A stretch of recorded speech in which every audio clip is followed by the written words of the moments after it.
Tere õhtust ja tere tulemast tänasesse webinari. Mul on väga hea meel, et sa oled siia tulnud ja tervitan ka kõiki, kes vaatavad järelvaatamise teel, sest täna võib olla just selline esimene samm, kus sa saad hakata vabanema väsimusest ja stressist veidi põhjalikumal moel, ikka selleks, et taastada oma elujõud. Vaatame siis korraks, mis värk selle väsimusega on. Vaata, kas sul on tuttav selline olukord, et oled justkui piisavalt maganud, näiteks 8 tundi maganud, ärkad hommikul üles, ikka oled väsinud. Või päeva jooksul pingutad tohutult, teed enda meelest tohutu pingutuse, aga vaatad, et tulemused ei vasta sellele, kui palju sa ise oled energiat sellesse panustanud. Vaata, kas sellised olukorrad on sulle ka tuttavad.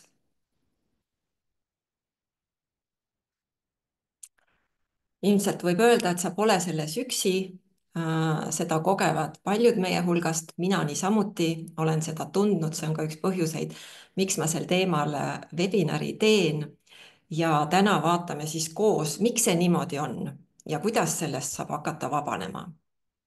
Kuna meil on siin interaktiivne kohtumine täna, siis kirjuta chatti jah, kui sa oled valmis midagi selles osas ette võtma ja nende teemadega siis otsa lahti tegema. Aitäh, Sirka ja Lii, suur tänu teile, Kaisa ja kõik, Erge, super, väga tore. Nüüd, miks see teema üldse oluline on? Ma ei tea, kas sa oled kursis, aga näiteks Maailma Tervishoiuorganisatsioon organisatsiooni andmetel kogeb üle 40% inimestest mitte ainult väsimust, vaid pidevat väsimust ja energiapuudust. 40% meist. Panen siia ühe slaidi ka natuke rohkem infot veel. Vaatame, kuidas see mul õnnestub.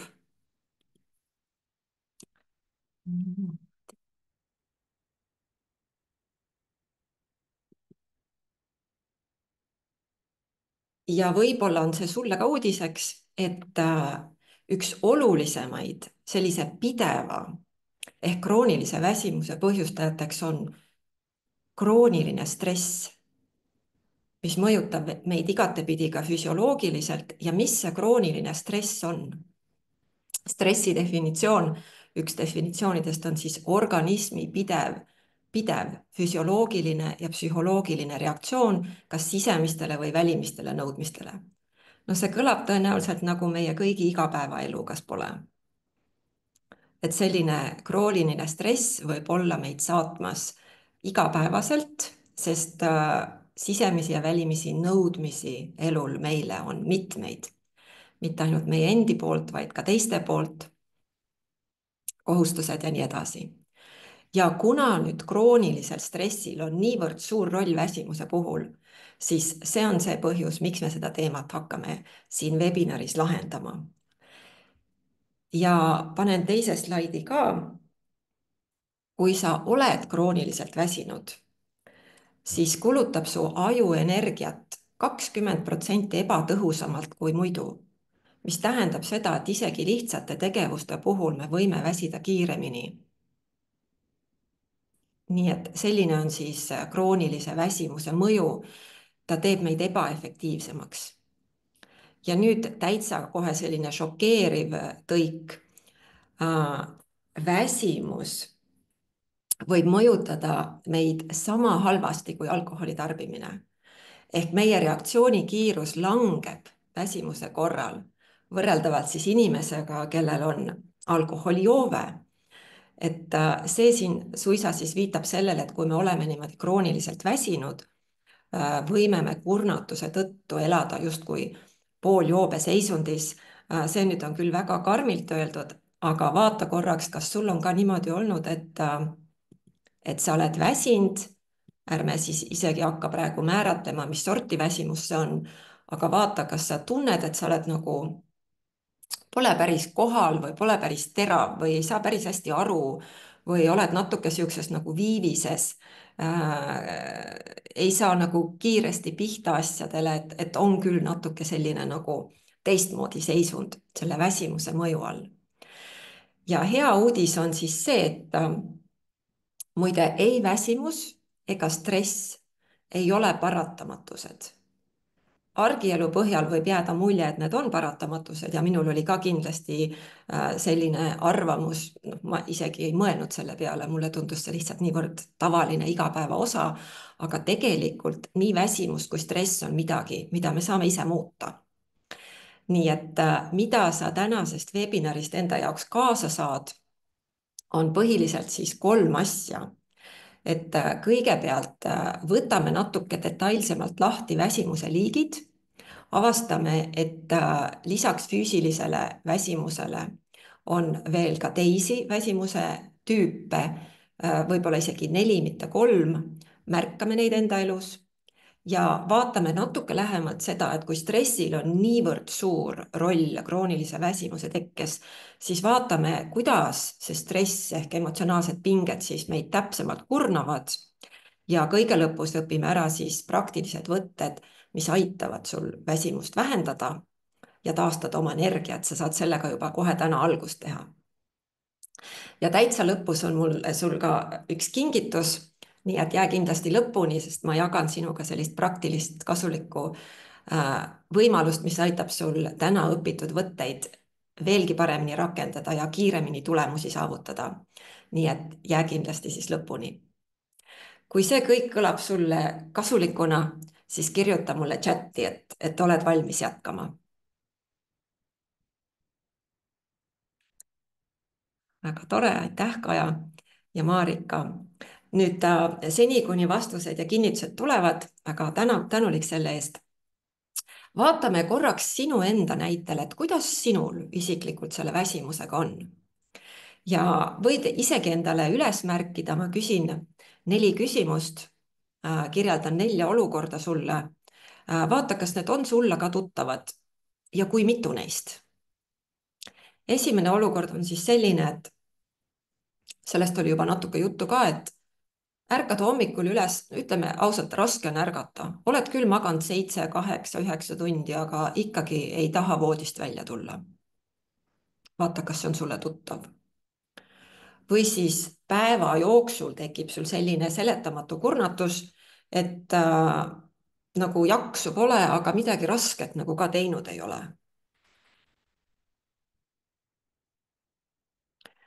Kolmas stsenaarium on siis selline, et lihtsalt pea mõtetest paks, mõtteid täis ja isegi kui sa puhkad, ei suuda päris hästi lõõgastuda, sest see mõttevada ei lõppe peas kuidagi ära. Ja 4. stsenaarium on see, et väsimus on juba natuke juurdunud ja süvenenud ja sa oled hakanud kogema väsimust, ärrituvust, võib-olla isegi motivatsioonipuudust. Et see on siis see ilming. Vaata, kas midagi siit oli sulle tuttav ja ma ütlen kohe ära, et kui sa vastasid vähemalt ühele stsenaariumile jah, ehk et see on sulle tuttav, siis see webinar tõesti ongi sulle. Ahah, kõik 4 on tuttavad, eriti 3., 2. ja 4. Kõva ketas on täis, see on väga hea vaimse väsimuse tundemärk.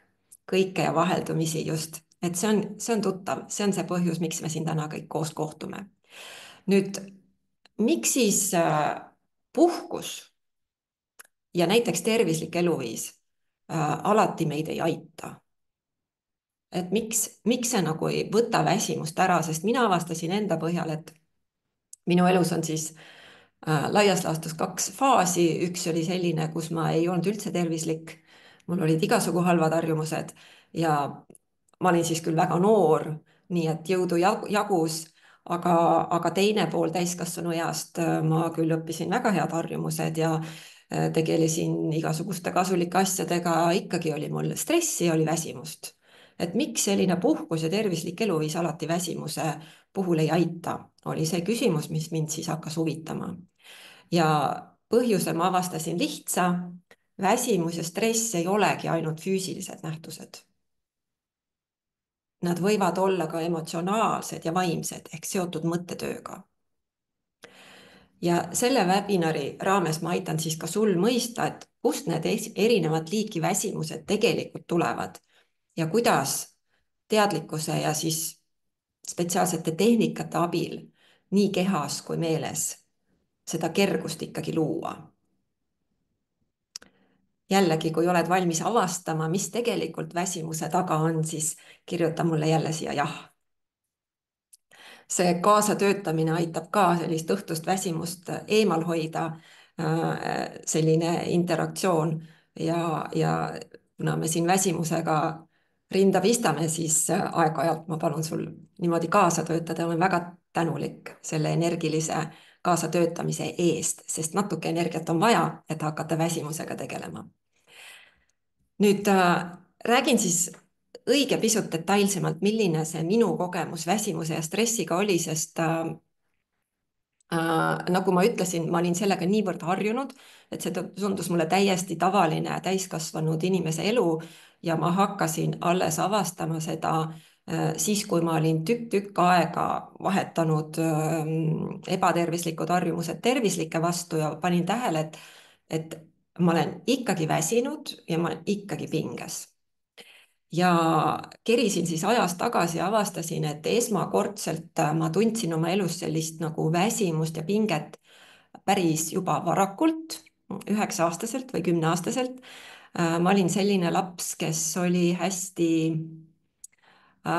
no ütleme niimoodi, et mul olid väga kõrged nõudmised endale ja ma ei saa küll süüdistada milleski vanemaid, ma ei mäleta, et kumbki lapsevanem oleks minult midagi nõudnud, aga need kõrged nõudmised olid mul juba endal kuidagi sees olemas, ehk ma tahtsin häid õppimistulemusi ja mul oli palju õppetööväliseid tegevusi ja selline nagu argipäeva pinge, et kas ma jõuan kõik ära teha ja millal ja ma käisin mitmetes trennides ja mul olid hobid ja pidasin seinalehte ja mida kõike veel, et see argine pinge oli mul täitsa tavaline.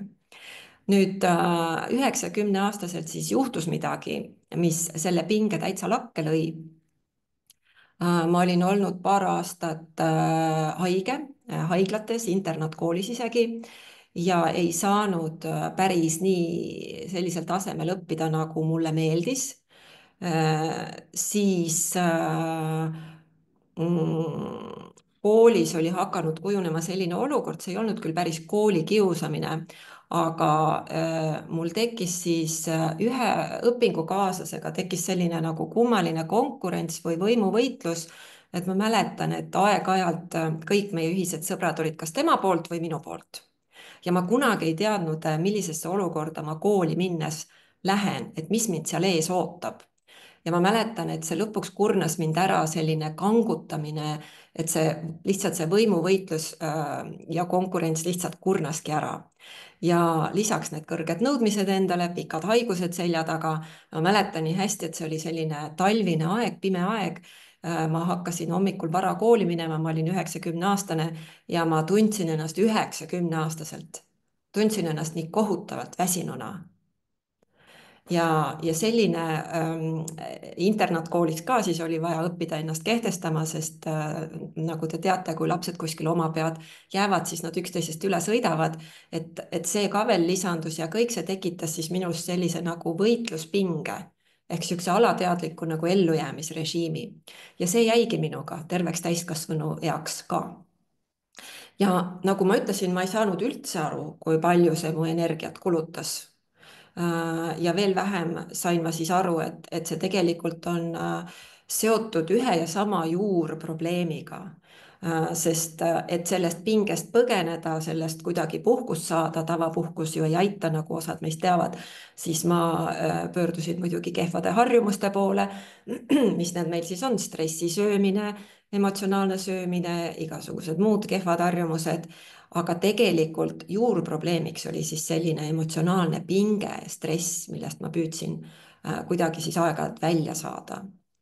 Ja mis siis nagu muutus, kui ma avastasin needsamad tehnikad, millest osad me täna ära õpime, mis pärinevad siis practical consciousness meetodist, mida ma olen nüüd üle 14 aasta praktiseerinud ja 7 aastat edasi õpetanud, ma avastasin, et need pinged ja väsimus, mis minu kogemuse põhjal olid elu normaalne osa, olid tegelikult ära õpitud reaktsioonid ja et neist on võimalik vabaneda, et nende mõju ei pea taluma nende mõju ei pea õppima kuidagi elama nende mõjuga, vaid sellest mõjust on võimalik lahti saada. Tulemuseks on see, et energiat on kogu aeg juurde tulnud, ehk energiat tuleb juurde, mis peaks minu vanuses ju olema juba teistpidi suunaga. Ja ma vabanesin sellest pidevast emotsionaalse väsimuse tundest, isegi kui mu päevad olid tegevustest tihedad. Ja mis veel sealt alt hakkas välja tulema, oli see, et ma sain nagu sellise elamise jõu või elujõu tagasi ja hakkas taanduma see pidev nagu ellujäämisrežiimi programm. Ehk sihukest kergust ja vabadust tuli juurde. Ja just hiljuti sain ühe kirja, on hakanud ühesõnaga tulema sellised komplimendid, et ma olen küll 51-aastane, aga et näen 10-15 aastat noorem välja ja põhiliselt küsitakse, et mis on minu ilurituaal, kuni selleni välja, et mis salongides ma käin ja ma pean ütlema, et ma ei ole viimase 20 aasta jooksul ma olen üks kord käinud salongis, sest ma sain sellise kinkekaardi. Nii et minu peamine siis noh, kui seda võib niimoodi nimetada ilurituaaliks, ongi tegelikult nende emotsionaalsete pingete vabastamine, stressi vabastamine, mis kurnavad energiat ja võivad jätta inimese sellise, ta näeb välja väsinud ja seetõttu ka vanem. Ja ma tahan ja saan sind ka selles aidata. Nii et õpime siis kõigepealt, teeme otsa lahti nii, et õpime kõigepealt eristama neid erinevaid väsimuse liike. Ma panen jälle korraks slaidi ette.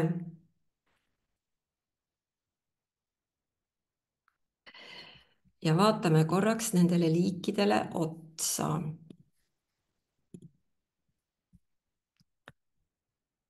Siin on nad siis ilusti välja toodud. Füüsiline, vaimne, emotsionaalne väsimus ja lisaks eraldi ma olen pannud siia veel väsimuselaadsed emotsioonid. Sellest tuleb ka veidike juttu.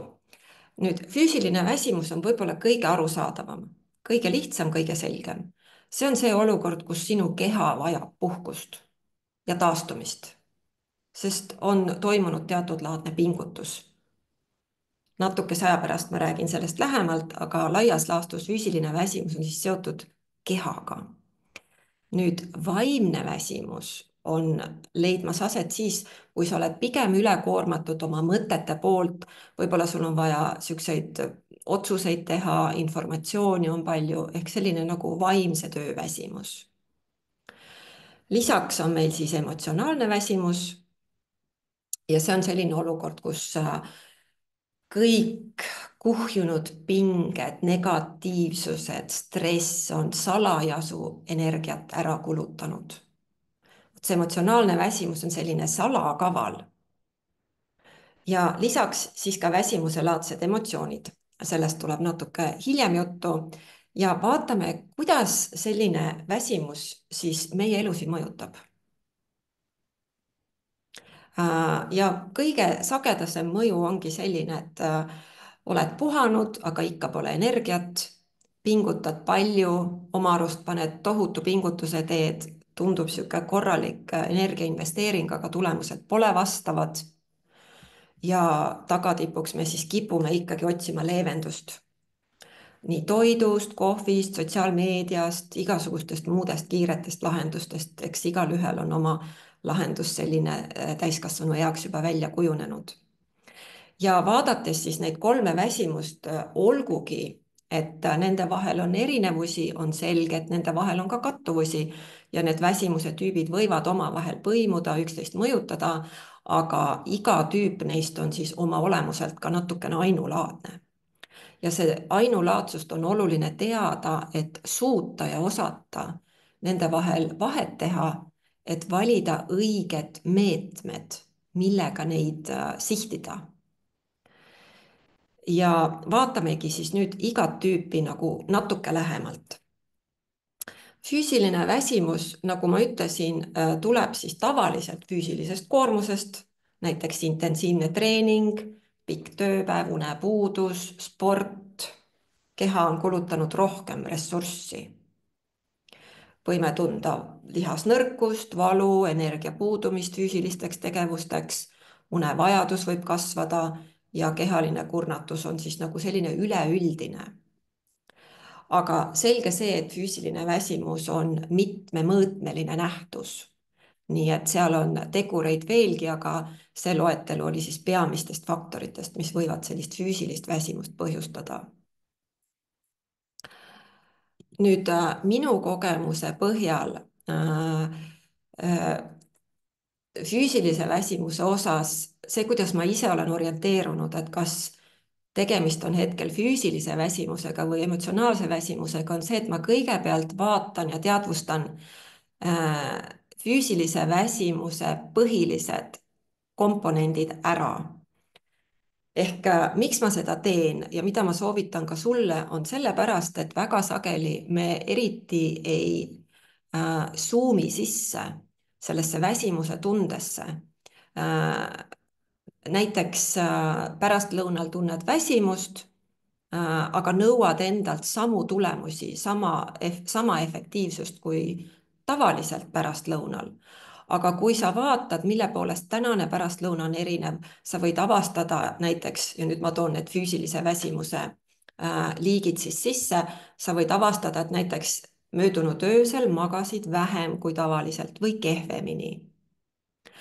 võib-olla sa avastad, et tuleb meelde, et oo, ma olin ju just haige ehk keha alles taastub haigusest. see, nagu me teame, ei käi niimoodi nipsust üleöö. samamoodi, kui sa alles hakkad haigeks jääma, ka juba füüsis on nõrgenenud, nõrgestatud selle protsessi poolt. ehk haigeks jäämise faas, haigusest taastumise faas, rääkimata haiguse faasist, kõik panustavad füüsilisse väsimusse. lisaks võib olla siis tegemist no ütleme siis niimoodi hästi nagu avaralt ebatervisliku elustiiliga, näiteks oled natuke ebatervislikumalt söönud või midagi manustanud. loomulikult mängib oma rolli ülekaalulisus, võib-olla harjumuspäratult vähene füüsiline liikumine, aga ka vee mittetarbimine, dehüdratsioon võib põhjustada füüsilist väsimust, võib panustada sellesse, ja teatud toitainete puudumine. rääkimata siis igasugustest meditsiinilistest seisunditest, ka ravimite kõrvaltoimed näiteks, või ka hormonaalsed muutused, näiteks raseduse, menopausi ja muudel perioodidel ja igasugused mürgistused ja saasteained. ehk kui sa avastad, et sa oled kas hommikul väsinud või pärastlõunal väsinud või millal iganes väsinud, kõigepealt skaneeri läbi oma hiljutised elusündmused, vaata, kas sa leiad mingit põhjust füüsiliseks väsimuseks. ma loetlen need korraks uuesti üles. see on siis kas magamatus, haigus, selline intensiivsem füüsiline pingutus kui see, millega sa harjunud oled, võib-olla matkasid, võib-olla tegid sporti, võib-olla käisid pikalt jala, ühesõnaga selline intensiivsem füüsiline pingutus, haigus, magamatus või siis teatud toitainete puudus, vitamiinid, mineraalid või ka siis elustiiliga seotud põhjused, näiteks muidu oled suht tervislik, aga näiteks viimased nädal aega kuidagi läks käest ära. et kui ühtegi nendest loetletud põhjustest ei ole ja sa tunned väsimust, kui mitte ühtegi nendest loetletud põhjustest ei ole ja sa tunned väsimust, siis on aeg vaadata järgmiste väsimuste liikide poole. ehk siis see pole füüsiline väsimus. igaks juhuks lisan, et muidugi vaimne ja emotsionaalne kurnatus ka panustab füüsilisse väsimusse ja mõjutab füüsilist energiat. aga siin ma loetlesin siis pigem kõige otsesemad füüsilise väsimuse põhjustajad. nüüd füüsilise väsimusega on ju üldiselt teada, mida on vaja teha ja see on suhteliselt lihtne. selle kohta leiab ka internetist palju materjali, kui on soov uurida lähemalt. ehk tavaliselt on see füüsiline väsimus siis lahendatav puhkusega, taastumisega, tervislike harjumustega, aga vaimne ja emotsionaalne väsimus on hoopis teise mehhanismiga kui füüsiline väsimus.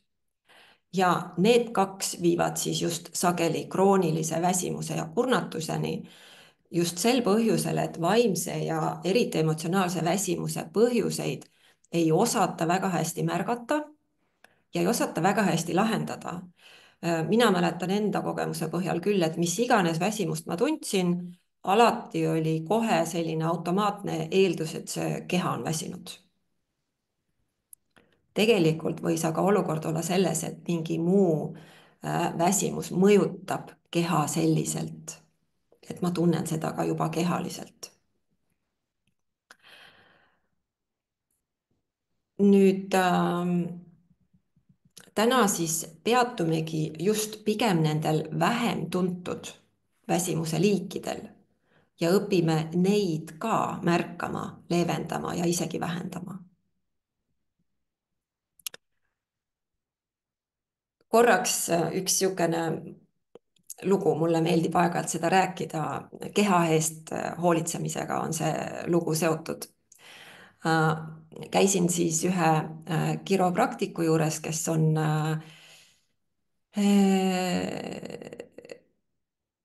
ütleme, ta on väliseestlane ehk siis Põhjamaalt, ühest Põhjamaa riigist tagasi tulnud Eestisse väliseestlane ja kiropraktik. Ja tema rääkis mulle väga huvitava asja, mille peale ma polnud mitte kunagi mõelnud. Ta ütles niimoodi, et kui Rootsis, see on see riik, kust ta pärit oli, et kui Rootsis täiskasvanud inimesed kuskil niimoodi 30-ndates hakkavad juba väga teadlikult oma tervise eest hoolitsema eesmärgiga, et kui nad jõuavad pensioniikka, siis neid ootab ees kuldne iga. Tõeliselt mõnus pensionipõlv. Tervis on korras, jõudu on teha siis kõiki neid asju, mida tööl käies ei jõua teha. Aga et meie inimesed siin endises Nõukogude Liidus ehk Eestimaal, nende tervis on 35-aastaselt juba tuksis. Ja see ei ole muidugi naljakas, aga see ajas mind lihtsalt nii naerma, sest kui ma vaatan ennast ja oma minevikku, siis 35-aastaselt ma kindlasti ennetusega ei tegelenud ja hakkasin sellega tegelema siis olude sunnil küllalt hilja, pigem 40-ndates ja isegi võib-olla praegu 50-aastaselt on see tervise hoidmine, säästmine rohkem aktuaalseks muutunud. Ja nagu ma siin ka juba jagasin, minu kogemuse põhjal kõige tõhusamaks on osutunud, isegi tõhusamaks kui tervislikud eluviisid, mis muidugi on ka olulised, tõhusamaks neistki on osutunud emotsionaalsete pingete haldamine, tegelikult siis nende mõju vabastamine. Aga enne kui selle osa juurde jõuame, vaatame korraks ka vaimset väsimust. See on siis seotud, kui me oleme vaimselt pikaajaliselt ülekoormatud. Ja ta ei ole sama kui füüsiline väsimus, sest isegi pärast head und võib vaimne kurnatus ikka püsida. Ja loetlen siin ka siis mõned põhjused. Igasugune selline keeruliste probleemide lahendamine, see ei pruugi olla ainult tööl, see võib väga hästi olla ka kodused olukorrad, sihuke pidev analüüsimine, mõnedel on sellised ametid, kus on vaja palju otsustada ja tihti ja suuri otsuseid teha, info üleküllus, digitaalne ülekoormus, digitaalne multitasking ehk mitut asja on nagu justkui vaja korraga teha, siis samas ka igasugused sellised monotoonsed, rutiinsed ülesanded, kust ei tule vaheldust, võivad põhjustada vaimset kurnatust ja pidev niisugune tähelepanu hoidmine intensiivselt detailidel ka ilma vaimse puhkuseta võib tekitada vaimset kurnatust. Siia alla ma praegu sihilikult ei pannud vaimse tervise probleeme nagu ärevus ja depressioon ega ka tugevat stressi, vaatleme neid lähemalt siis emotsionaalse väsimuse all. Ja mis on siis vaimse kurnatuse ilmingud? Vaata korraks, kas sulle on ka mõni neist tuttav juba, sest täna õpime ära ka ühe võtte, kuidas seda vaimset ülekoormust vähendada. ehk võivad ilmneda siis keskendumisraskused, mäluprobleemid, otsustusvõime langeb, isegi väikeste otsuste langetamine tundub, et käib üle jõu. motivatsioon hakkab kaduma. varem võib-olla olid huvitavad, põnevad, olulised asjad, nüüd tunduvad mõttetud, igavad, väsitavad. võib tekkida selline madal frustratsiooni taluvus, kerge ärrituvus, isegi väiksed asjad ärritavad. ja võib ka tekkida selline ülekoormatuse tunne, et tundub, et sa oled nagu ummikus, lihtsalt kinni jooksnud, ütleme siis otse. vaata, kas sa oled ka sellist asja tundnud.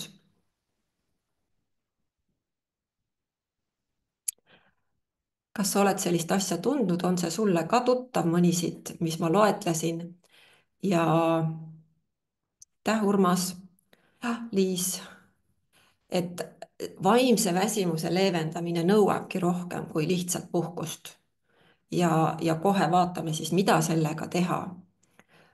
aga enne läbime siis veel emotsionaalse väsimuse teema ja minu kogemuse põhjal on see osutunud kõige sügavamaks, kõige kurnavamaks ja korralikuks õhutajaks nii vaimsele kui ka füüsilisele väsimusele. ja selle juured siis ulatuvad küllalt sügavale isegi meie minevikku, meie harjumustesse ja igasugustesse siis alateadlikesse reaktsioonidesse. ja kui me füüsilist ja vaimset väsimust oleme õppinud rohkem märkama, noh, sellest saab igaüks aru, kui keha on täitsa kutu, eks, väsinud ja tahaks puhata.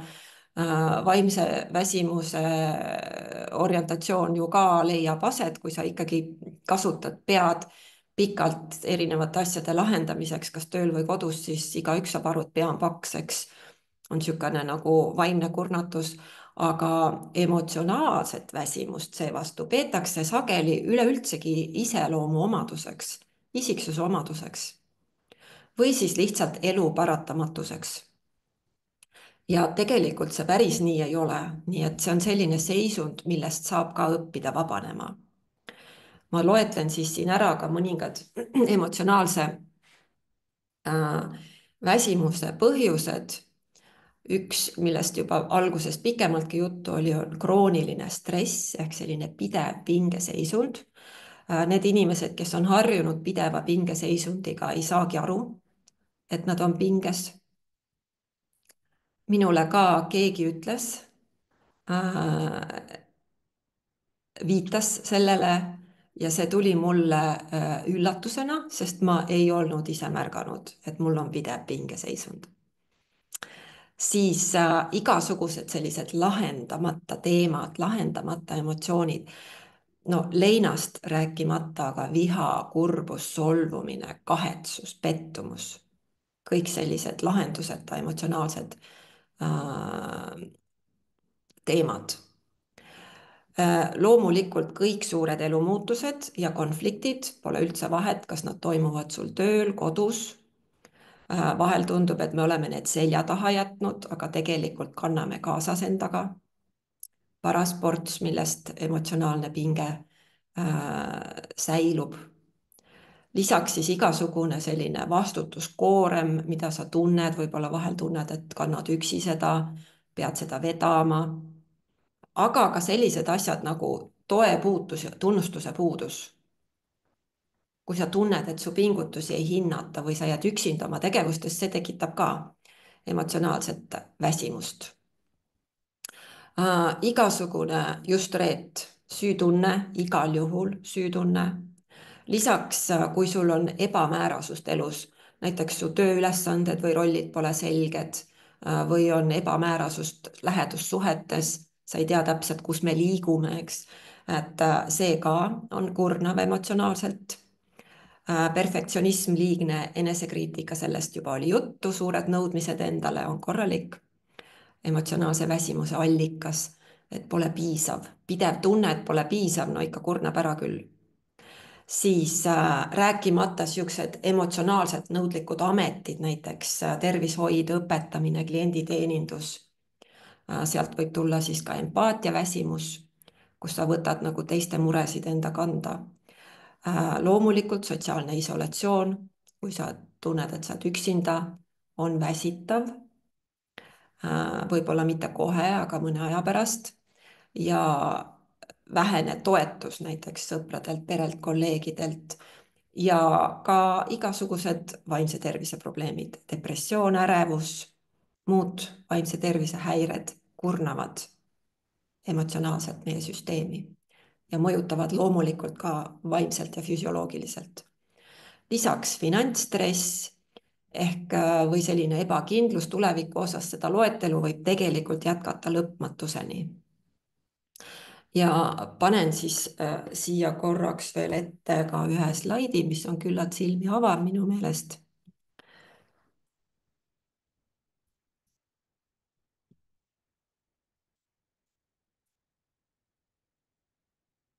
Siin on siis näha, et igasugune emotsionaalne stress, olgu see ärrituvus, kurbus, kahetsus, tähtaja pinge, võib viia meie närvisüsteemi ülekoormuseni, mis ka süvendab väsimust.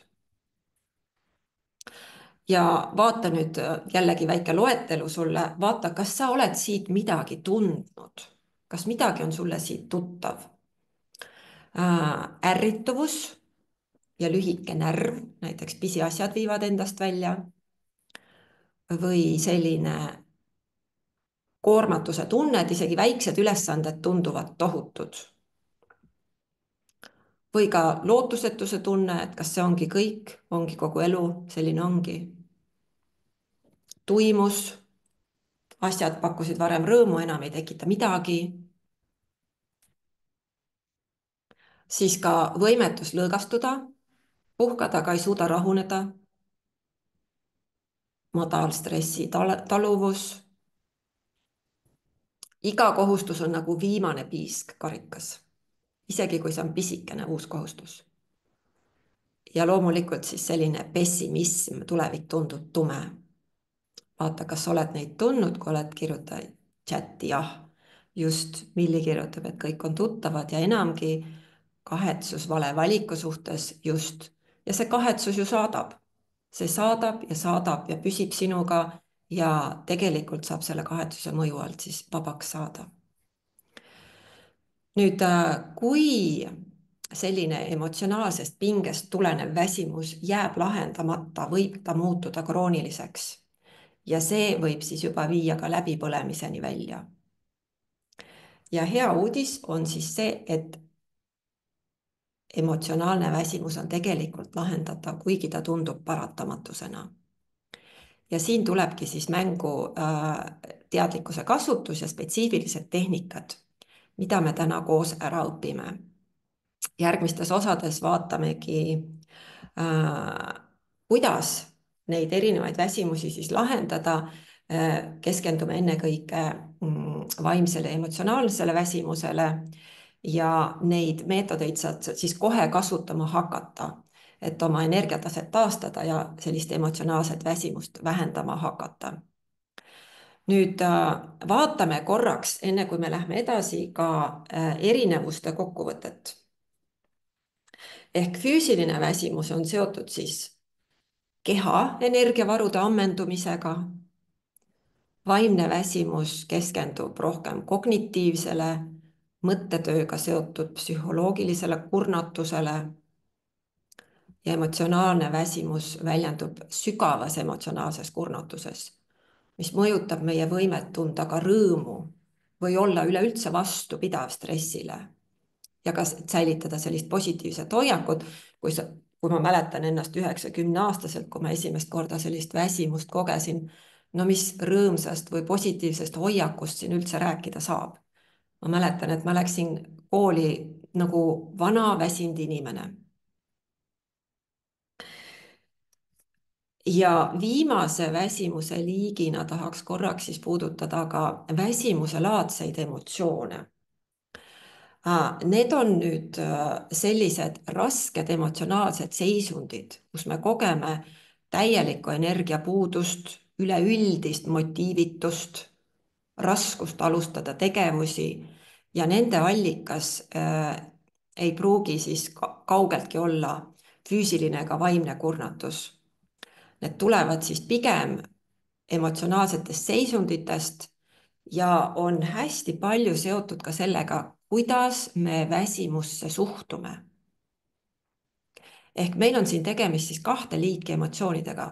Ühed on need, mis meie süsteemi kurnavad selliselt, näiteks ahastus, kahetsus, süütunne. Kui need ei saa lahendust, nad nii-öelda huugavad meie süsteemis, kulutavad meie elujõudu.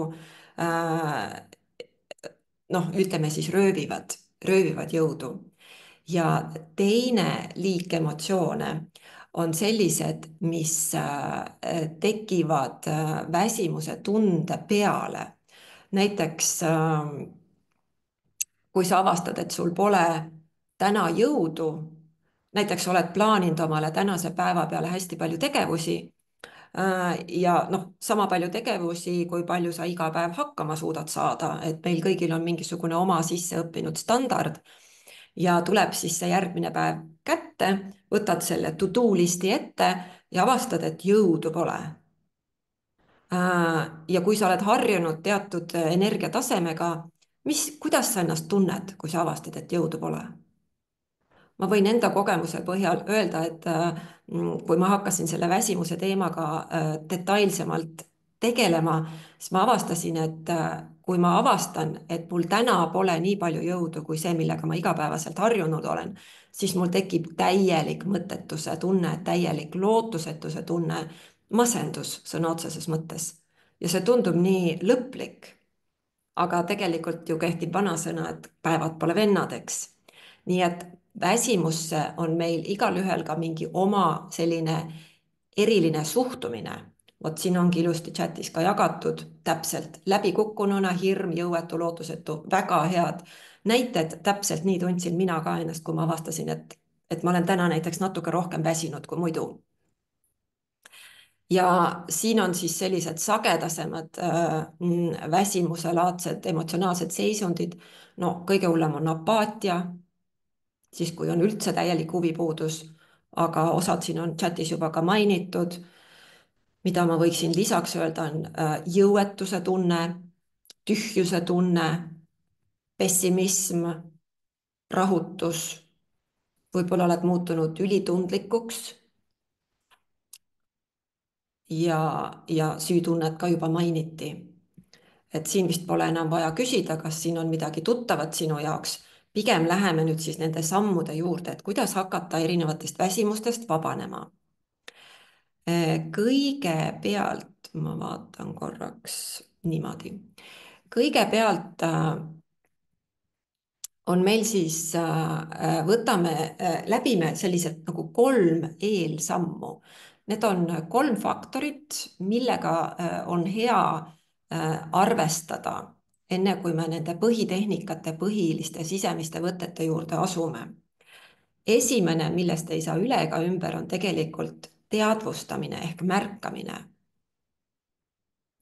Et tavaliselt meil on niimoodi, et me ei teadvusta ega märka midagi, sa lihtsalt avastad, et sa oled väsinud ja meil kõigil on juba käppa harjunud asi, mis me siis teeme, kes joob rohkem kohvi, kes lõpetab tänaseks töö ära, poeb põhku, kui elu võimaldab, kes lihtsalt hakkab tegema mingeid asendustegevusi, näiteks lõpetab töö ära, läheb hoopis scrollima kuskile või interneti shoppingut tegema. Võib-olla mõni tarbib mingeid stimulante tugevamad kui kohvi, sööb kooki. No ühesõnaga, meil on siis erinevad sellised toimetulekumehhanismid, mis rakenduvad väsimuse kogemuse põhjal tegelikult automaatselt, sest me oleme nad nii ära õppinud juba. Mida ma soovitan aga teha, kui sa avastad, et sa oled väsinud? Peatu korraks ja uuri natuke oma seisukorda ja vaata, kas see, mida sa koged, ja nüüd tuleb siis mängu järgmine eelsamm. Lisaks märkamisele hakkame kasutama sellist sisemist eristamist, et kas see, mida sa tunned, on füüsiline väsimus ehk see spikker, mis ma jagasin.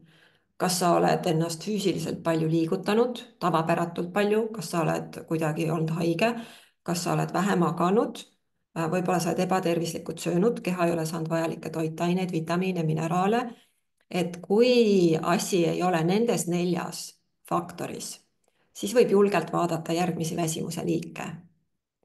Järgmisena võid vaadata, kas su mõistus on viimasel ajal olnud ülekoormatud, kas sa oled palju vaimset tööd teinud, võib-olla rohkem kui tavaliselt.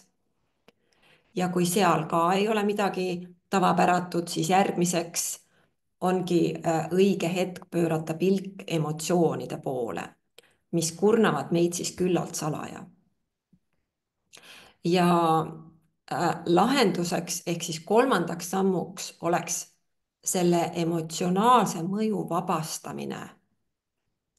See on selline järk-järguline tegevus, me ei suuda keegi vabastada kogu emotsioonide mõju ühe korraga. Pigem see käib niimoodi, et me vabastame ühe konkreetse mõju ja niimoodi ükshaaval. Ja järk-järgult siis hakkab energiat juurde tulema. Niimoodi on siis väga paljud praktiseerijad oma kogemust jaganud. Ja vaatame korraks niimoodi hästi ülevaatlikult, et mis nagu tavaliselt nende erinevate väsimuste puhul tehakse. Füüsilise väsimuse korral on küllalt lihtne ja selge lugu, eks piisav uni, taastumine, tasakaalustatud toitumine, vedeliku tarbimine, regulaarne füüsiline aktiivsus, terviseseisundite jälgimine ehk me siis tegeleme kehaga. Nüüd vaimse väsimuse korral soovitatakse igasuguseid stressi maandamise tehnikaid, tervisesporti, jalutamist, meditatsiooni, joogat, siis ekraaniaja vähendamist, isegi digipaastu, kõiki selliseid asju. Ja emotsionaalse väsimuse korral soovitatakse tavaliselt siis sotsiaalset tuge lähedastelt ja ka rõõmu toovaid tegevusi, hobisid, eneseväljendust. Kui see ei aita, siis juba professionaalset nõustamist, teraapiat. Aga meie täna õpime siis neid oma emotsioone teadlikult ise juhtima ja vabastama. Et võtame selle lahenduse kasutusele täna. Nüüd füüsiline väsimus on selline, mis üldiselt kimbutab meid ajutiselt. Ma saan väga hästi aru, et osade puhul on see muutunud krooniliseks, näiteks kroonilised haigused, krooniline väsimus, kurnatus, aga üldiselt haigused tulevad ja lähevad ja magamatus ka, et näiteks mõni öö magad vähem, teine öö jälle magad korralikult. Ehk üldjuhul, hästi üldistatult on füüsiline väsimus selline nagu mööduv, kui ta pole muutunud mingil põhjusel krooniliseks. Ja me saame siis ise avastada, märgata ja teadvustada, mis on kehaga hiljuti toimunud sellist, et ta on tavalisest rohkem väsinud ja saame siis ise korrigeerida seda.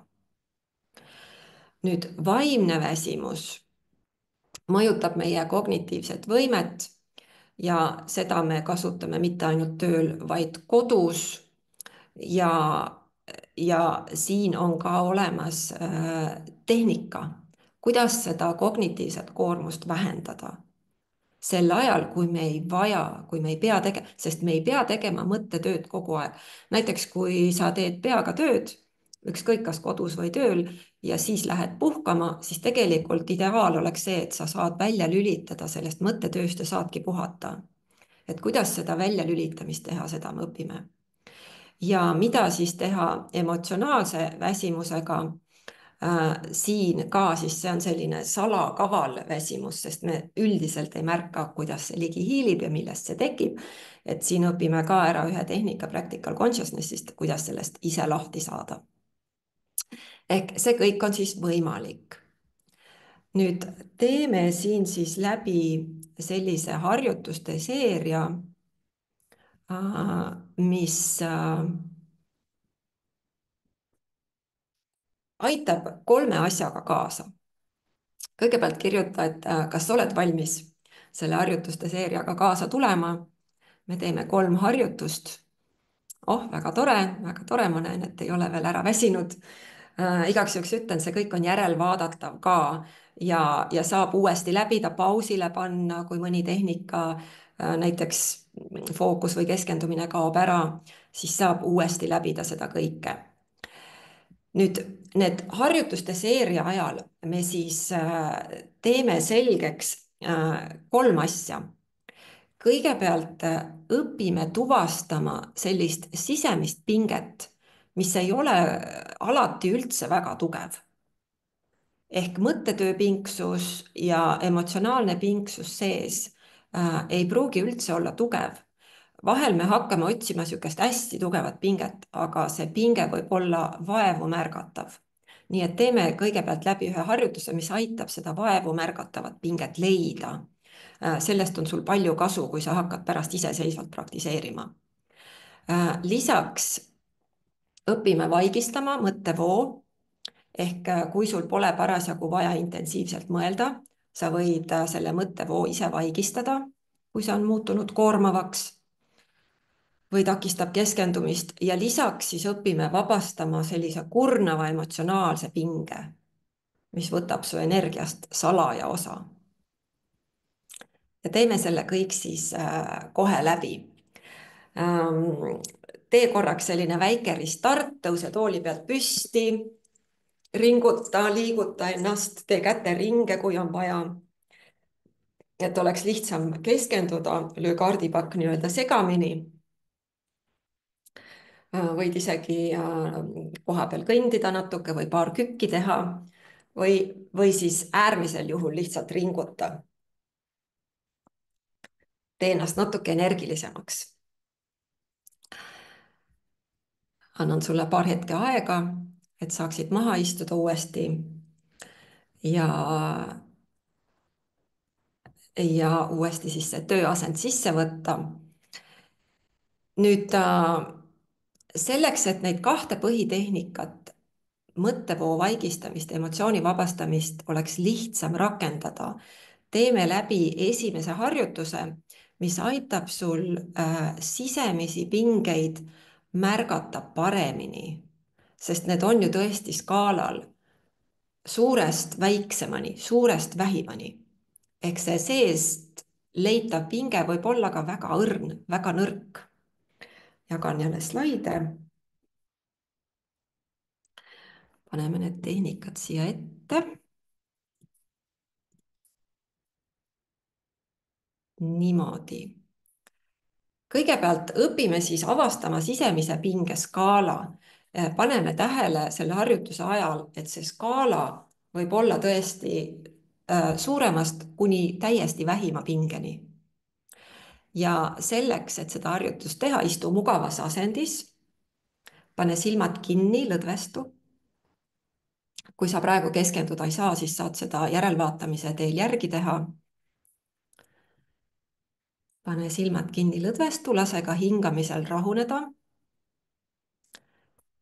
ja vali nüüd üks jalg ja vii oma tähelepanu selle jala suurele varbale. liiguta varvast aeglaselt üles-alla ja ei ole üldse vahet, kas teised varbad liiguvad kaasa või mitte. hoia oma tähelepanu sellel suurel varbal ja lihtsalt märka aistinguid, mis varba liigutamise ajal tekivad. ja vähenda seda liikumist pikkamööda, kuni varvas on peaaegu paigal. tunneta aistinguid selles varbas. ja nüüd vähenda liikumist veelgi. vähenda liikumine nii minimaalseks, kui sa vähegi saad.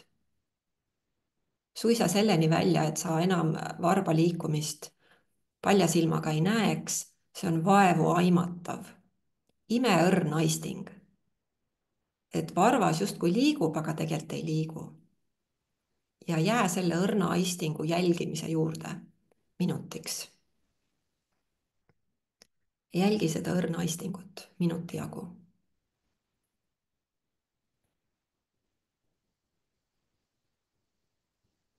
pane tähele, et sul on suutlikkus ja võimekus eristada ka niivõrd õrna pinget, ka imeõrna pingetunnet. see harjutus aitab sul avastada õrnemaid emotsionaalseid pingeid ja ka mõttetööga kaasnevat pingsust. jätagi praegu meelde, kui õrn see ainult mõtteliselt liikuva varba liikumispinksus on. jäta meelde, kui õrn see pinksus on. ja sa saad seda lakmusena alati kasutada, kui sa hakkad enda seest tuvastama emotsionaalseid pingeid. võib-olla selline harjumus on otsida hästi tugevat pinget sealt, aga tegelikult need pinged võivad olla väga-väga õrnad. nii et see on siis oluline harjutus. sa võid seda harjutust alati rakendada, kui sa tahad enda seest emotsionaalseid pingeid leida. aga pealtnäha tundub, et nagu polegi midagi. aga tuleta seda suure varbaga seotud harjutust meelde ja sul tuleb meelde, et tegelikult sul on väga peen võimekus avastada peeneid pingeid enda seest.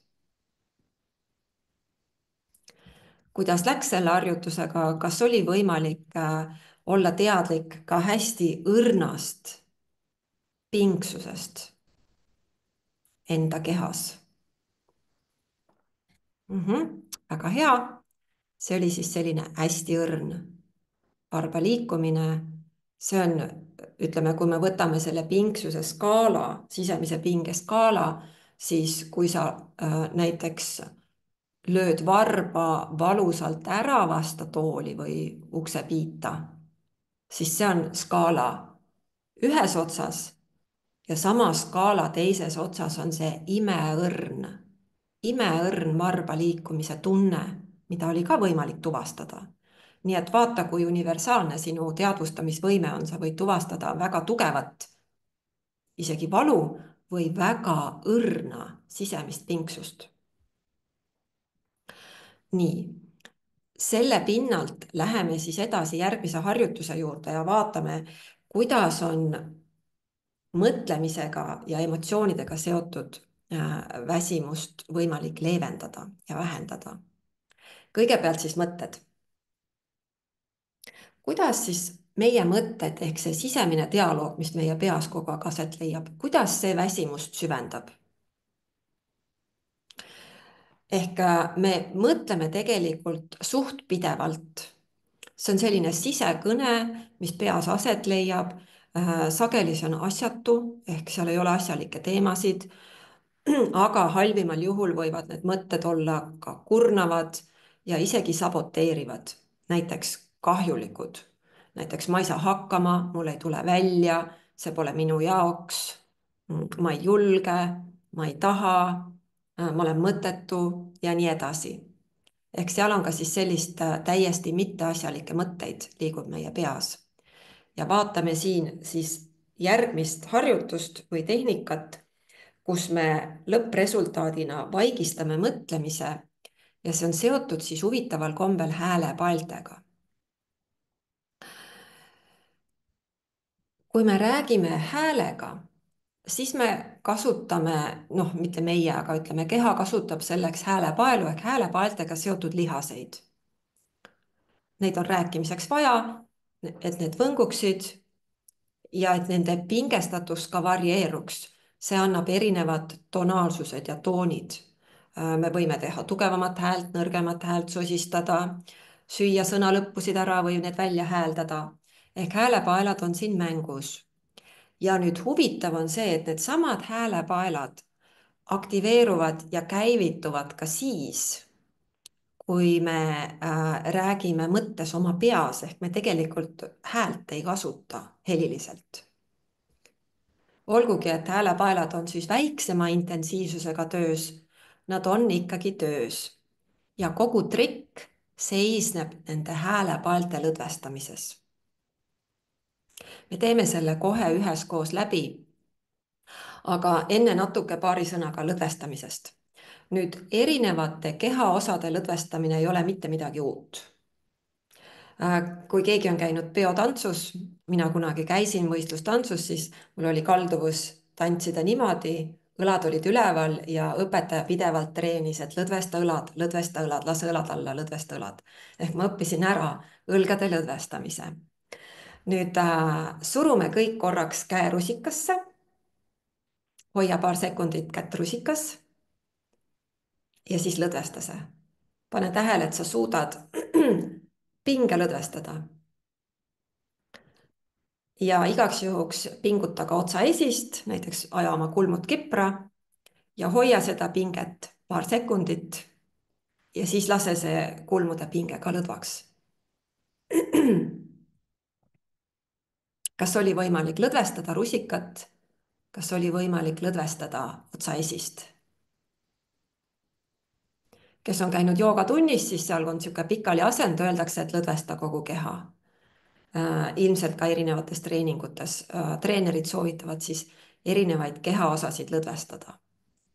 Ja meie siin nüüd lõdvestame hoopis häälepaelad ehk lõdvestame selle kõri või kurgu piirkonna. Ja kohe sa saad ise veenduda, kuidas häälepaelte lõdvestamine mõtted siis ikkagi vaigistab.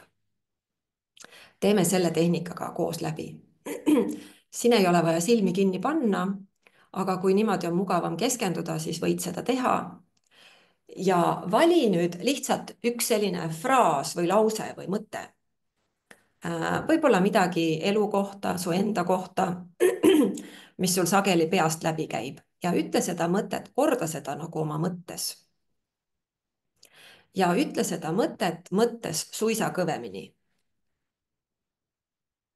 Ilma, et sa häält teeksid, võid ka kujutleda ette, et sa karjud seda lauset mõttes.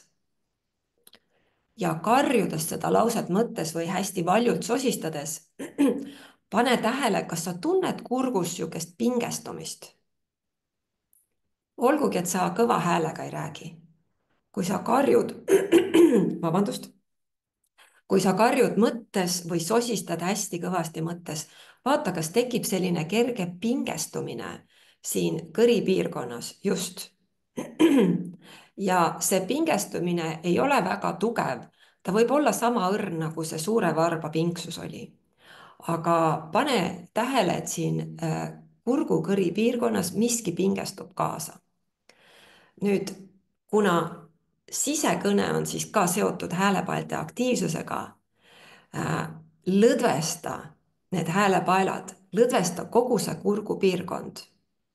Hoia kogu see piirkonnad lõdvestunud ehk hoia häälepaelad täiesti pingevabalt. Tekita siia sihuke lõdvestumine. Tahtlikult lõdvesta kogu oma kurgupiirkond, kõripiirkond. Hoia see piirkond lõdvestununa. Ja märka sellist loomulikku sisemist vaikust, mis tekib. Ja pane tähele, et sisemine dialoog kadus ära. Polegi mõtteid enam. See võib tunduda uus kogemus, võib tunduda ka tuttav, aga mõlemal juhul lihtsalt rahulikult jätka selle lõdvestuse hoidmist. Ja kui sa märkad, et sisekõne tekkis taas, siis lõdvesta uuesti häälepaelad.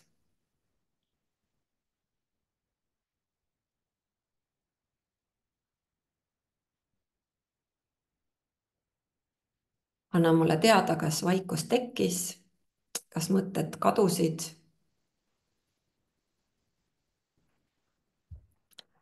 Hea aeg selle harjutuse tegemiseks on enne magama jäämist, enne mediteerima asumist, enne tähtsat kohtumist. Samuti, kui on vaja taastada objektiivsus. Näiteks COVID-i ajal soovitati, et mõtle oma peaga. No sellised ärevad mõtted küll mingit head resultaati ei anna, et pigem siis saavutada mõttevaikus ja vaadata selge pilguga oma erinevaid otsuseid objektiivselt, eluolukordi ja siis otsustada, kui muremõtted, ärevad mõtted ei häiri sind selles olukorras. nii et jäta meelde, et kui sul on tekkinud vaimne väsimus ehk sa ei saa sealt ratta pealt maha, võtad tööd koju kaasa, mõtled enne magama jäämist ka ja saad ise ka aru, et need on asjatud mõtted, et homme ärkad üles, hakkad uuesti tegelema teemaga, siis kohe lõdvesta see kurgupiirkond, kõripiirkond, hoia lõdvestust, kuni mõtted vaigistuvad ja kui mõtted lähevad uuesti käima, lõdvesta uuesti. Niimoodi sa treenid ümber ennast, mitte mõtlema, kui sul ei ole vaja mõelda. Miks see on kasulik, on sellepärast, et olgugi, et me väga sageli oma sisekõne üldse ei märka, on sisekõne väga tihti varjatud allikaks stressile ja ärevusele. Me ei pane tähele oma mõtete sisu, need ketravad peas ja me ei saa aru, kust see ärevus ja kust see stress tuleb. Nii et nii kui sa avastad, et peas on rahutud mõtted, kasuta seda tehnikat, loo mõttevaikus ja jätka selles. Jätka lihtsalt selle kõripiirkonna lõdvestuse hoidmist. Ehk sellest tehnikast võib sulle saada niisugune hea liitlane. Ma tean väga-väga paljusid inimesi, kes on ilusti õppinud magama minemise ära selle tehnikaga, sest et õhtul, mis juhtub, kui me hakkame mõtlema eri teemadel, siis käivituvad ka aktiivsed emotsioonid ja siis on juba täiesti võimatu magama jääda. Nii et selline võte siis Practical Consciousnessist. Ja nüüd vaatame siis, mida teha emotsionaalse stressiga ehk stressidega, mis väsimust tekitavad. Ja siin on siis ka natuke sellist eelinfot vaja teada, et kuna emotsioonid on dünaamika, nad on nagu energia, siis nende loomuses on mitte hetkekski seiskumata püsida liikumises. Nad vibreerivad, neil on vibratsioon, see on pidev ja see ongi emotsiooni olemasolu põhjuseks, ongi see dünaamika.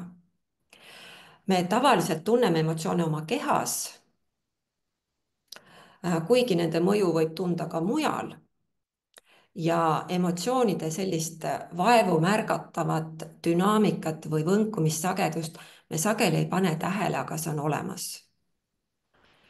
Ja mis juhtub siis, kui me peatame emotsiooni, kui me peatame selle emotsionaalse võnke täielikult mõneks sekundiks, kahaneb selle emotsiooni energiatase nulli.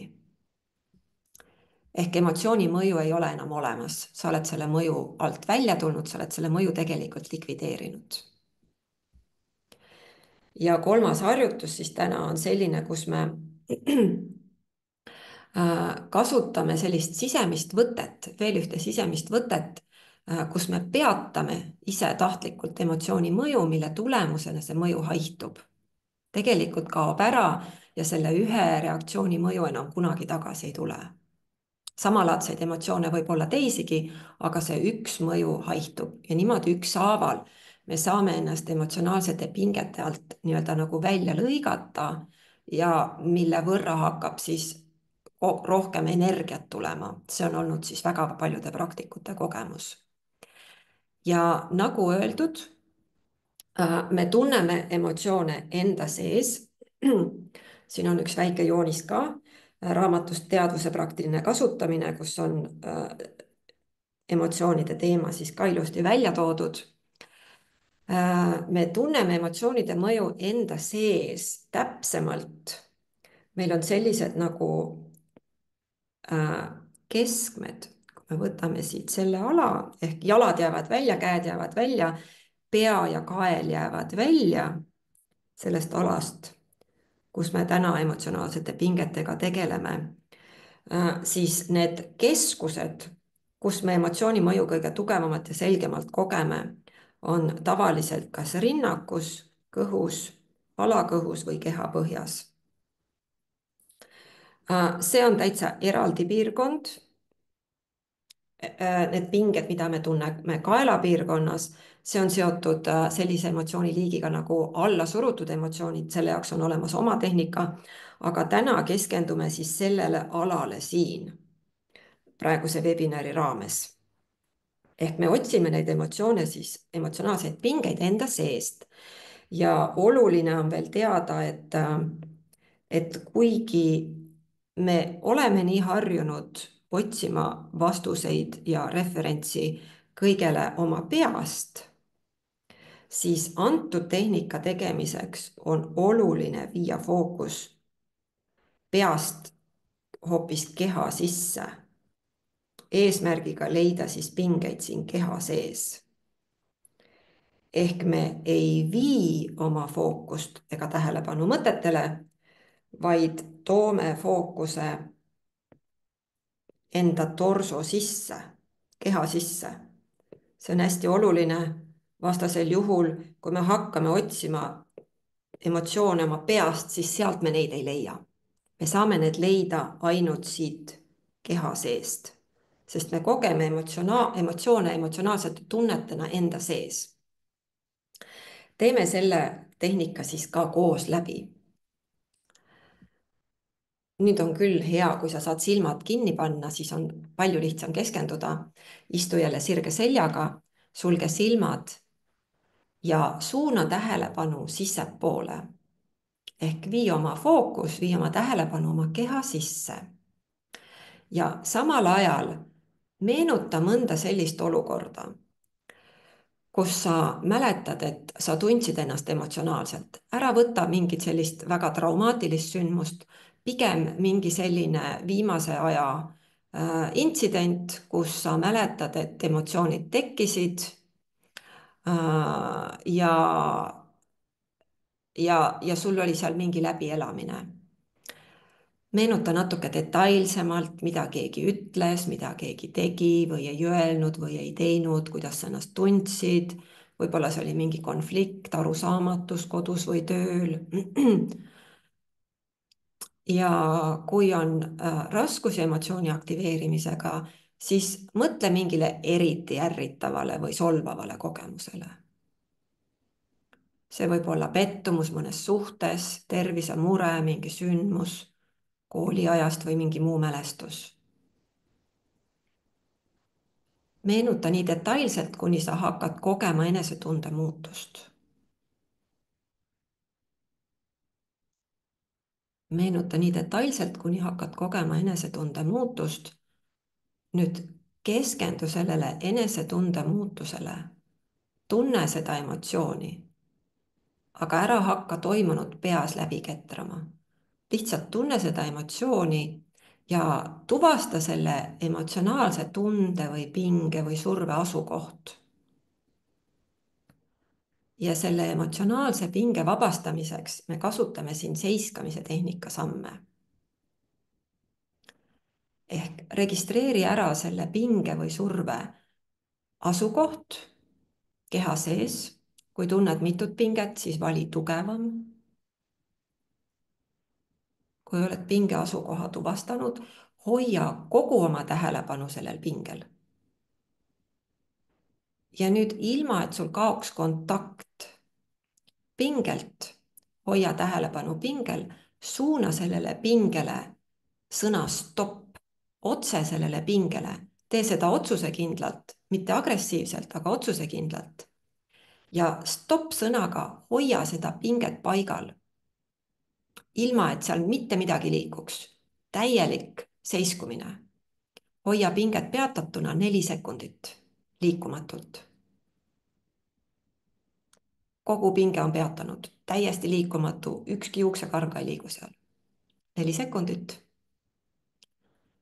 Siis lõpeta selle pinge peatamine ja püsi veel 5 sekundit liikumatult ning vaata, mis sai emotsioonist. Kas see hajus, kadus, märka muutusi. Kui oled valmis saanud, tee silmad lahti.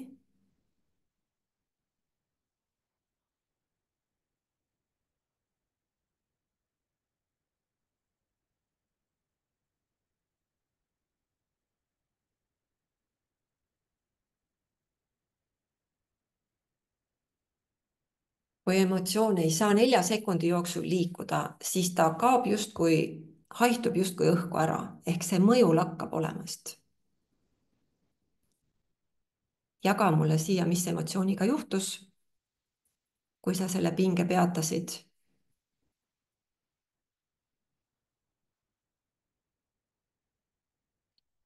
panen nii kaua järgmise slaidi. ahah, hajus, kadus, lahtus ära. nüüd on hea hoida meeles, et esialgu on niimoodi, et üks pinge kaob ära, aga järgmine juba ootab ukse taga. Et üks oluline asi emotsioonide puhul on see, et nad ei liigu, nad ei vaheta asukohta ja see ei ole ka nii, et kadus ära, aga tuli tagasi.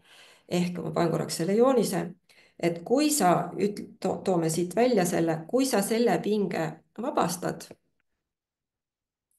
seiskamise teel, siis see pinge kaobki ära.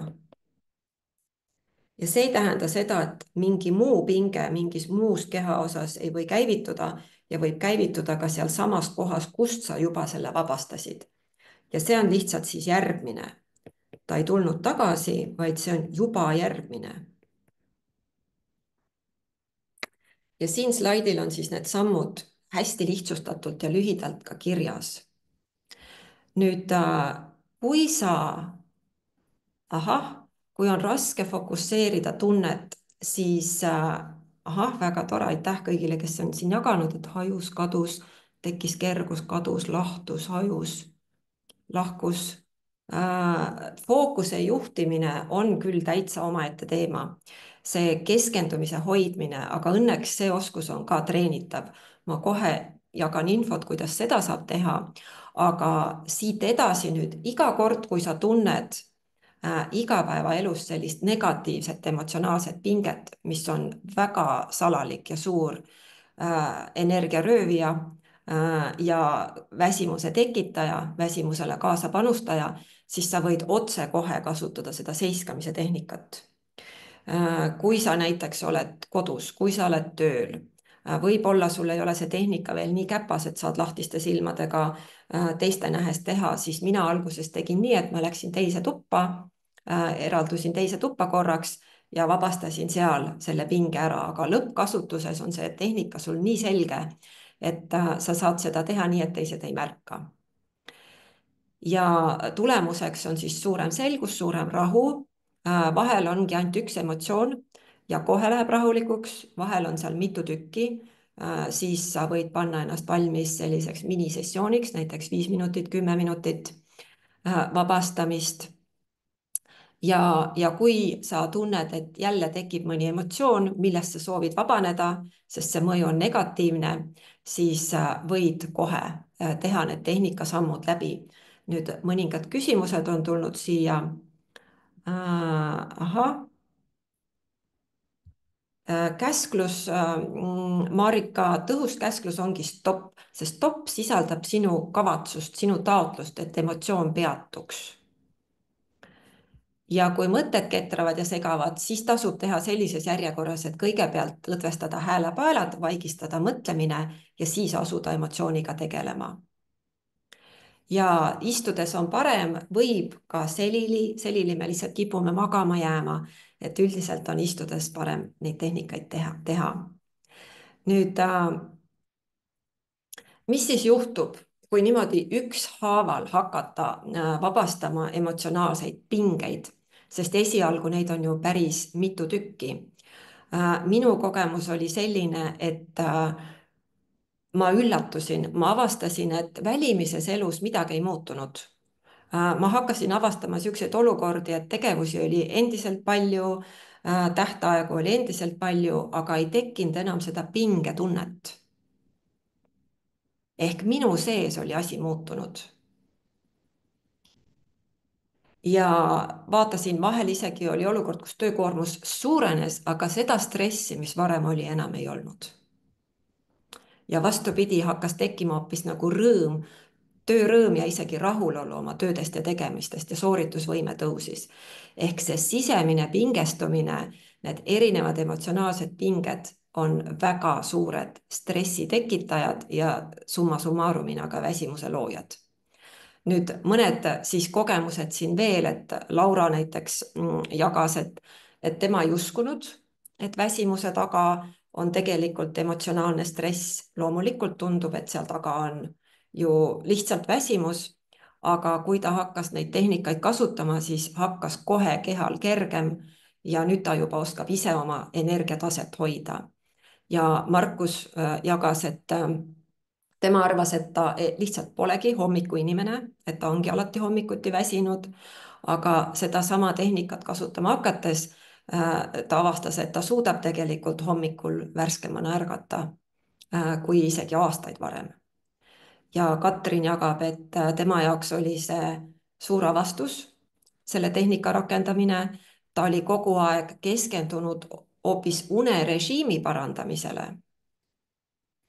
aga tegelikult oli asi siis, võtan korraks selle slaidi jagamise maha siit, oli keskendunud unerežiimi parandamisele, aga tegelikult väsimus ei läinud niimoodi ära ja see tehnika siis hakkas talle vaikselt elujõudu tagasi tooma, et väga suur valdav osa jagabki seda kogemust, et selle tehnika rakendamine, muidugi tuleb seda rakendada mitmeid kordi, sest iga emotsionaalne mõju on vaja ükshaaval ära vabastada, aga tulemuseks on väsimuse kadu ja energia hulga suurenemine, mis tavaliselt täiskasvanu eas ju pigem väheneb.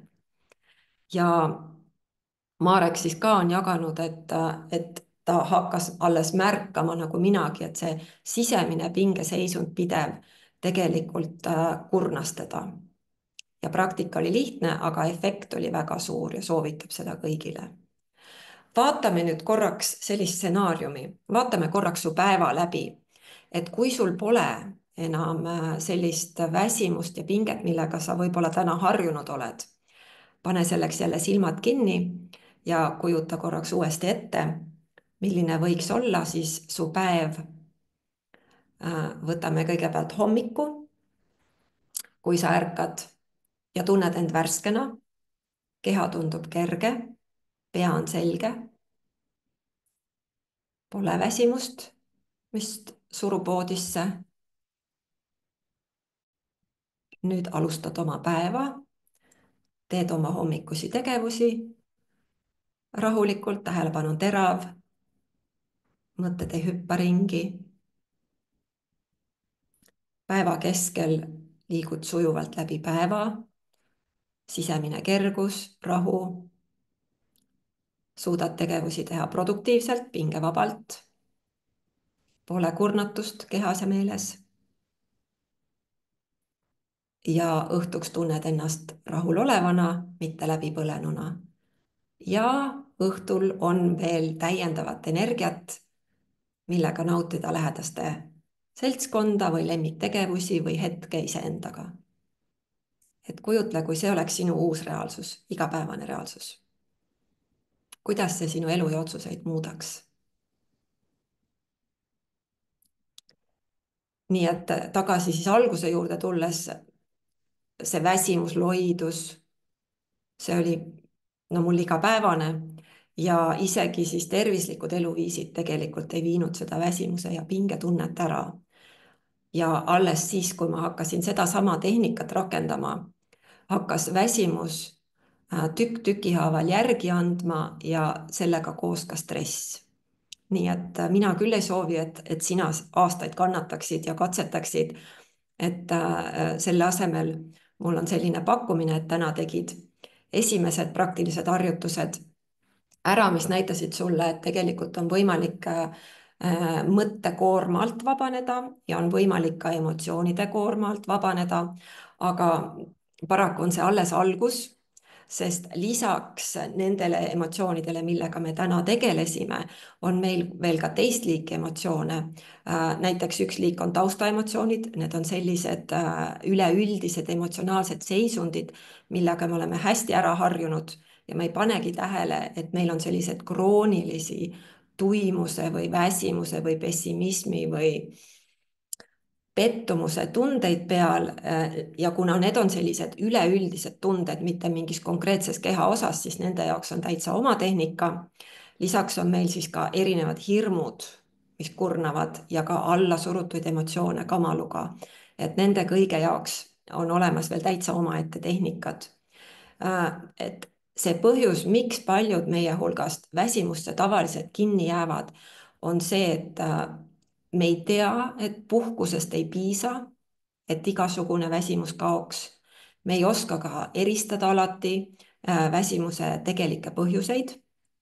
milles ma loodan, sa täna oled natuke parem pärast seda webinari ja pole ka ära õppinud niisuguseid väga konkreetseid tehnikaid, mis aitavad vabaneda nendest sisemistest pingetest, et loomulikku energiataset taastada. Ja kui see teema on sul täna elus aktuaalne, võib-olla sa koged talveraskust, võib-olla sul on kehakaalu juurde tulnud, võib-olla sa oled väsimuselaadsete emotsioonidega kimpus ja kui sul tekkis täna huvi ja vajadus selle järgi ja sa sooviksid oma väsimusest niimoodi põhjalikumalt ja toetatult välja tulla, siis sa saad õppida seda süvendatult põhjalikumal kursusel ja vaata korraks, kas midagi täna läbitu osas jäi sulle ebaselgeks, mille kohta sa tahaksid rohkem teada saada. Võid mulle kohe kirjutada. Ahah, siin ongi juba üks küsimus. Mul on Villido raamat Emotsioonid, kas seal on ka neid tehnikaid kirjas? Nüüd kaks raamatut on, üks on Emotsioonid, inimkonna suurim sõltuvus ja teine raamat on Teadvuse praktiline kasutamine.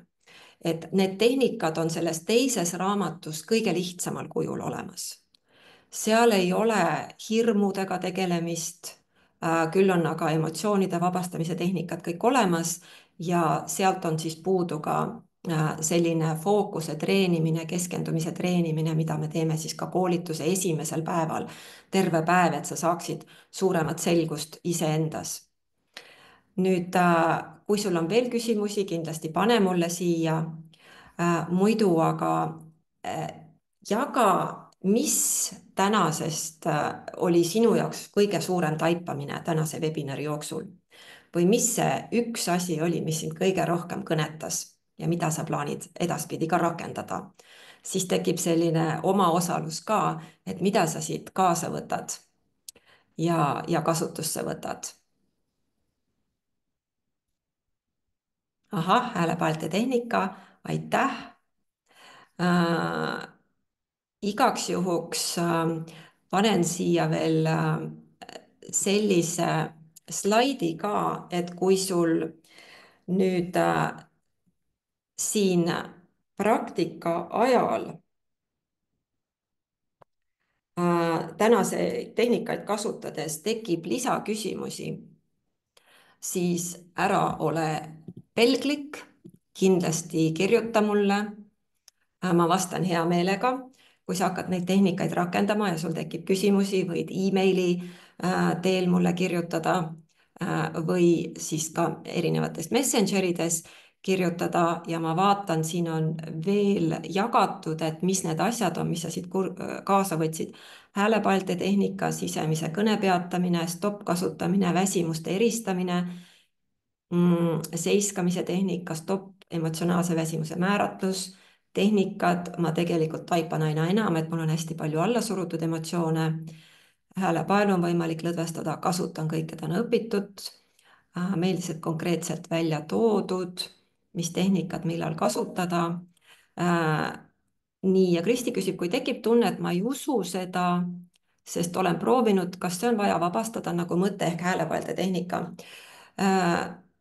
See on sul õige taipamine, et see on seotud mõtteprotsessiga ja vahel on hea oma mõtteprotsessi korraks nagu üle vaadata ja sa võid paralleele vedada mõne teise teemaga, mille osas sul ka tekib see, et ma ei usu. Sest harilikult selline mõttemuster ei ole ühekordne, vaid ta kordub sündmusest sündmusesse. Ehk kui sul tekib siin selline nagu mõte, et ma ei usu, siis jah, kõige kiirem lahendus oleks häälepaalte lõdvestamine ehk selle mõtte vaigistamine, aga kriitilise meele kasutamine samuti. Sest näiteks ma näitan ühe näite. Me kõik teame, et meil on võime kasutada kätt ja võtta kätte tass. Siin on veeklaas, eks ju. Me kõik oskame seda. Nüüd vahel tuleb siis mõte, see on selline mõttereaktsioon, mis ütleb, ma ei usu. Aga kuidas sa saad teada, et see tegelikult toimib? Ongi see, et sa võtad selle veeklaasi kätte. Vahet ei ole, kas mõte ütleb, et ma usun või ei usu, et ma saan sellega hakkama, ma juba tegin ära selle. Nii et siin ka, et mõte võib tulla, ütleb, et ma ei usu, aga lõdvesta häälepaelad, vaata, kas mõtlemine vaigistus, juba on tõestus olemas, või kui mõte ütleb, et ma ei usu, et emotsioon saab vabaneda, siis võta emotsioon fookusesse, peata selle mõju, hoia 4 sekundit peatatuna, lase peatamine lahti ja tee kindlaks, vaata ise, mis emotsioonist sai. Kui emotsioon hajus, toimus kergenemine, siis ju ei olegi vaja uskuda, see asi reaalselt leidis aset. Siis Liis jagab, et taipamine, et pinge võib-olla vähenes, võib-olla vähene, aga pidev.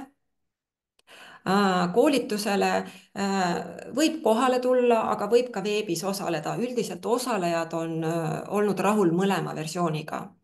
Koha peale tulemine seal on nagu omad plussid, võib-olla saab rohkem küsida ka pauside ajal, aga veebinaril jälle ma olen kuulnud, et öeldakse, et on lihtsam keskenduda, sest pole teisi osalejaid, saab täitsa niimoodi omaette keskendunult osaleda, et siin on plussid mõlemal. tee täpselt nii, nagu sulle parasjagu sobib. Ja ahah, häälepaalte tehnika, no mul on rõõm lugeda, et igaüks leidis siit omale midagi täna. Jätka kindlasti selle praktikaga ja anna mulle teada, kui sul tekib küsimusi ja ära siis, kui sa oled valmis, ära jää ootama paremat hetke, et parim hetk muutusteks ongi just nüüd ja alusta juba täna. Ehk väga soovitan täna õhtul ka vähemalt ühte nendest tehnikatest kasutada, sest niimoodi sa reaalselt hakkad endale uuristama vabadust nii stressist kui sellisest emotsionaalsest väsimusest. Ma olen väga tänulik, et sa jagasid oma aega ja energiat siin minuga ja et saime koos avastada neid võimalusi väsimusest ja stressist vabanemiseks. Kohtume siis peagi juba kursusel või mujal ja kui sul on küsimusi, kindlasti kirjuta mulle.